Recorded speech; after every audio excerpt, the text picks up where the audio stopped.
Il y a un sujet qui me paraît très important et qui est une question fréquente des consultations, c'est le rôle des beaux-parents dans une famille recomposée. Le rôle du beau-père, le rôle de la belle-mère. Alors, elle n'est jamais formulée comme ça, cette question. Quel est mon rôle? Parce qu'en fait, le rôle, c'est d'être le conjoint ou la conjointe du père ou de la mère des enfants qui sont là. Mais ce que les personnes considérées, donc le beau-père ou la belle-mère, vont remarquer, c'est que c'est pas facile. C'est pas du tout facile d'être à cet endroit. Mais alors, pas du tout. Et on ne prend pas conscience, je crois, suffisamment, que le beau-père et la belle-mère ne sont pas au même niveau que le père et la mère. Quand je dis niveau, j'entends vraiment niveau hiérarchique.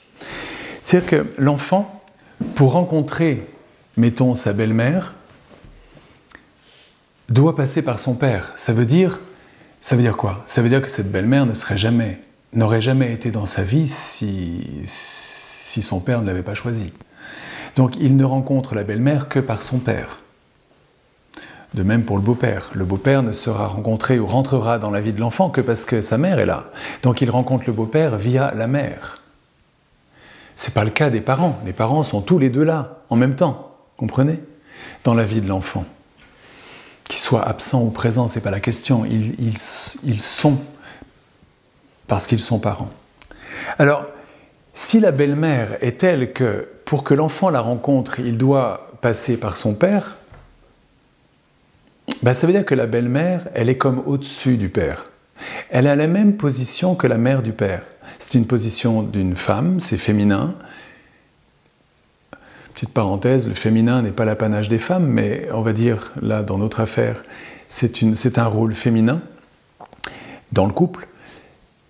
Au-dessus du père, c'est-à-dire que je passe par mon père pour rencontrer la belle-mère, comme une grand-mère paternelle. C'est par mon père, là, et de l'autre côté, il y a la grand-mère paternelle. Je dois passer par mon père pour aller dans la génération du dessus. On pourrait dire que le rôle de la belle-mère, c'est le rôle dans la famille de la grand-mère paternelle. Comme si la grand-mère paternelle et la belle-mère ont une fonction analogue. Donc, ce que dira la belle-mère va tomber de beaucoup plus haut que la mère. Ça va faire beaucoup plus mal, possiblement. On l'appelle comment déjà dans les contes? La marâtre. Parce que c'est un rôle exigeant. C'est pas parce que les belles-mères sont méchantes. Dans les contes, on leur donne une position très intéressante, justement. Mais c'est pas à prendre sur un plan moral. C'est à prendre sur un plan d'exigence de l'éveil de l'humanité, ça. C'est-à-dire que si je suis belle-mère ou si je suis beau-père, ce que je vais faire tombe de beaucoup plus haut. Alors qu'est-ce que c'est le rôle d'une grand-mère paternelle? Parce que finalement, en définissant le rôle de la grand-mère paternelle, on s'approche du rôle de la belle-mère. Qu'est-ce que c'est le rôle du grand-père maternel, la position masculine au-delà de la mère? Parce qu'en comprenant le rôle du grand-père maternel, on s'approche du rôle du beau-père. Si on comprend ces deux rôles-là, c'est drôlement pratique, j'aimerais dire, pour les beaux-parents, que de concevoir qu'ils ont quelque chose à offrir aux enfants qui permettra de mettre en santé tout cet organisme social qu'est la famille recomposée. La grand-mère paternelle, en fait, si on regarde cette polarité masculin-féminin, alors je sais qu'il faudrait faire plein de parenthèses parce que le sujet est complètement noyauté par de l'idéologie aujourd'hui. C'est très compliqué de parler du masculin et du féminin sans se perdre dans des considérations complètement obtuses.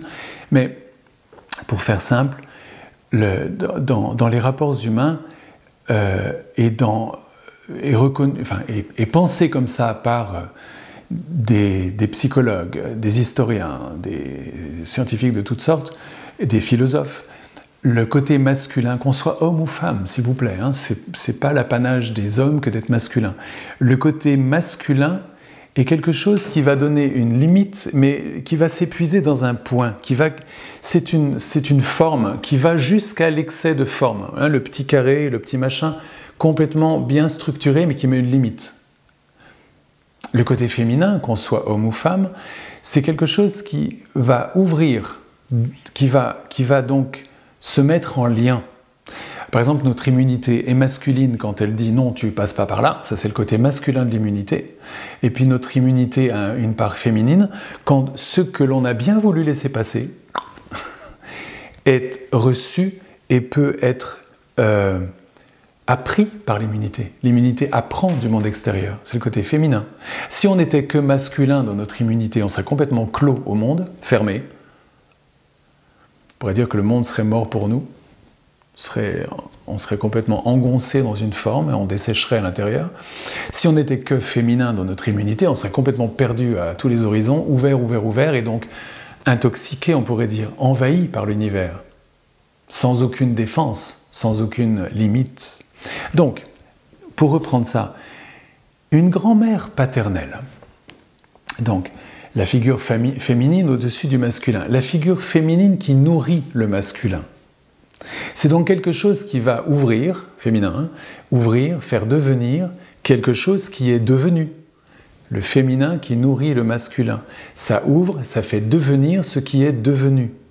Ça met du mouvement, ça met du devenir dans ce qui était voué à être mort. C'est quelque chose qui là où les choses peuvent s'arrêter,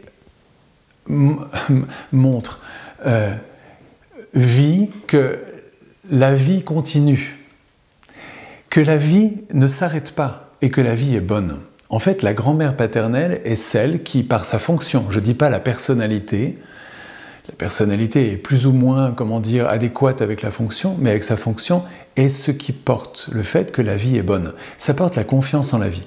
La grand-mère paternelle, dans son rôle, offre à ses petits-enfants d'être dans la meilleure position qu'il soit en tant qu'être humain pour, du fait d'être, montrer aux petits-enfants que la vie est bonne. C'est ça le rôle de la grand-mère paternelle. Eh bien, la belle-mère a ce rôle. Alors c'est compliqué, c'est pas mes enfants, ils m'énervent, etc. N'empêche que si j'arrive en tant que belle-mère à voir ces enfants, comment dire, dans tout leur devenir. C'est-à-dire, en fait, ce serait comme un regard qui dit, en disant « je te vois », qui dit « je t'aime ». Je te vois veut dire « je t'aime ». Si la grand-mère, non pardon, oui, la grand-mère paternelle, mais si la belle-mère arrive à faire ça, plutôt que de poser des normes morales sur comment il faut faire l'éducation ici, parce que alors maintenant tes enfants, tu vas voir, on va faire comme ça et pas autrement, là elle est hors cadre en tant que belle-mère. Si elle arrive à juste rencontrer ses enfants dans « je te vois » qui veut dire « je t'aime », elle a rempli son rôle. Et c'est un rôle qui porte les enfants. C'est un rôle par lequel elle pourra se lier à eux et ils pourront être liés à elle. C'est ce qui va permettre en fait de tenir sa place de belle-mère. Qui ne peut pas être la place de la mère, évidemment, même si la mère a disparu du cadre, même si la mère est décédée. C'est un rôle essentiel. Le grand-père maternel ou le beau-père, c'est tout autre chose, mais c'est tout aussi exigeant. Un grand-père maternel, donc le masculin qui nourrit le féminin, c'est donc une forme, une structure qui va se placer autour d'un espace ouvert. C'est mettre des limites là où on est complètement diffus. Mettre des limites, c'est-à-dire en fait pouvoir tenir quelque chose qui partirait d'un côté ou de l'autre. Je t'aime pas, je veux bien. D'être là, celui qui tient ça, qui le tient, non pas qui l'oblige, mais qui le tient de dedans, c'est-à-dire qui stabilise ça. Un grand-père maternel, un beau-père, c'est quelqu'un qui pourrait être complètement stable à l'intérieur et ne pas se laisser prendre par « ah mais je l'aime pas, viens on fait copain-copain, non je t'aime plus » et qui n'aurait pas à donner en fait de règles pédagogiques pour engoncer tout ça, mais qui serait tellement stable qu'il pourrait fédérer les points de vue. C'est un fédérateur. Quand on est stable dans cet espace intérieur, on peut fédérer. On peut entendre ce que dit par exemple le père des enfants, qui n'est pas un rival, c'est le père. Nous on est le beau-père, c'est pas la même chose. Entendre ce que dit le père des enfants, entendre ce que dit la mère des enfants, pouvoir entendre tout ça, se tenir au centre et fédérer tout ça. C'est-à-dire que ni la belle-mère ni le beau-père n'ont d'avis pédagogique à donner. Ils ont juste à être, un peu comme les grands-parents sont, vous savez, en arrière, mais pourtant complètement engagés. L'une dans la confiance, c'est-à-dire dans l'accueil de ces êtres en devenir qui sont beaux, quoi qu'il en soit. Et l'autre dans cette stabilité fédératrice de point de vue, qui écoute, qui perçoit, qui peut donner son avis, mais qui laisse libre parce que stable.